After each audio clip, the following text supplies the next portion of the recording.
नमस्कार दोस्तों, आपका स्वागत है हमारे YouTube चैनल पर। आज के इस वीडियो में हम आपके लिए लेकर आए हैं गणतंत्र दिवस पर बहुत ही सुंदर भाषण। भारत के लिए गणतंत्र दिवस केवल एक पर्व नहीं बल्कि गौरव और सम्मान है। यह दिवस हर भारतीय का अभिमान है।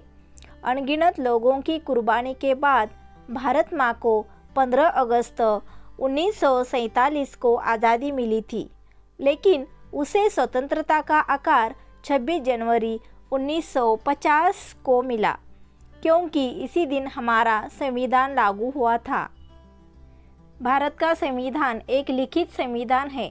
हमारे संविधान को बनने में 2 साल 11 महीने और 18 दिन का समय लगा था।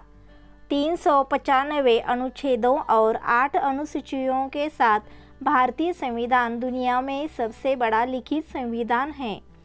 26 जनवरी 1950 को डॉक्टर राजेंद्र प्रसाद ने गवर्नमेंट हाउस के दरबार हॉल में भारत के पहले राष्ट्रपति के रूप में शपथ ली थी। भारत के पहले गणतंत्र दिवस के मुख्य अतिथि इंडोनेशिया के राष्ट्रपति सुकर्नो थे।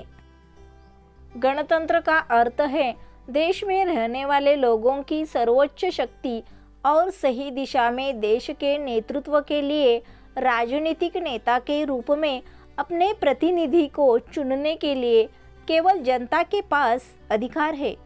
इसलिए भारत एक गणतंत्र देश है जहां आम जनता अपना नेता प्रधानमंत्री के रूप में चुनती है। भारत में पूर्ण स्वराज के लिए हमारे महान भारतीय स्वतंत्रता सेनानियों ने बहुत संघर्ष किया। उन्होंने अपने प्राणों की आहुति दी, जिससे कि हमारे आने वाली पीढ़ी को कोई संघर्ष न करना पड़े और हम देश को आगे लेकर जा सके। हमारे देश के महान नेता और स्वतंत्रता सेनानी महात्मा गांधी, भगत सिंह, चंद्रशेखर आज़ाद, लाला लाजपत राय, सरदार वल्लभ भाई पटेल, लाल बहादुर शास्त्री आदि हैं।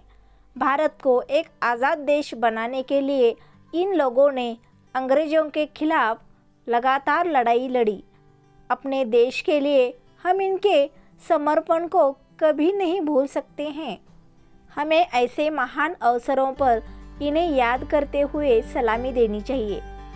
केवल इन लोगों की वजह से ये मुमकिन हुआ कि हम अपने दिमाग से सोच सकते हैं और बिना किसी दबाव के अपने राष्ट्र में मुक्त होकर रह सकते हैं।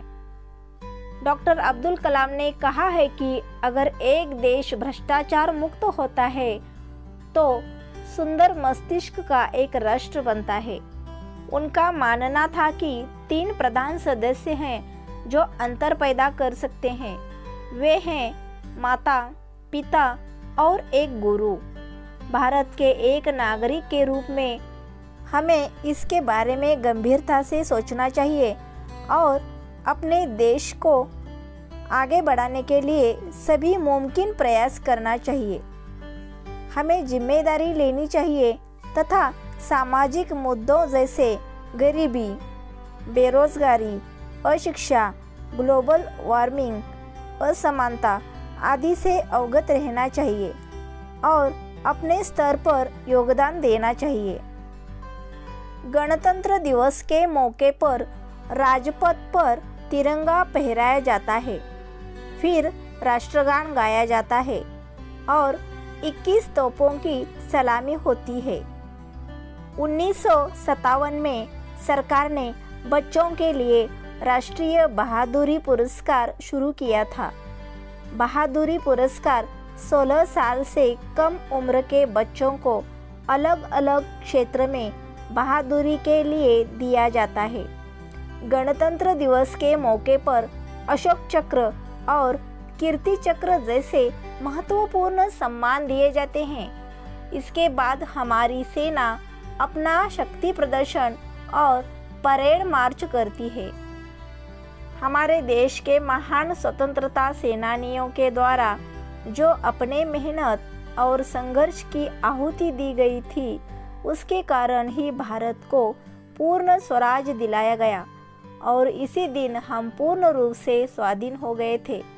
उन सभी महान स्वतंत्रता सेनानियों के कारण ही आज सभी भारतीय नागरिक अपने देश में स्वतंत्रता के साथ जी रहे हैं। अंतिम 2 लाइनों के साथ मेरे भाषण को विराम देती हूँ और सभी को भाषण सुनने के लिए दिल से धन्यवाद देना चाहती हूँ। दे सलामी इस तिरंगे को जिससे तेरी शान है, फहराना हमेशा ऊंचा इसको, जब तक तुझ में जान है, जब तक तुझ में जान है।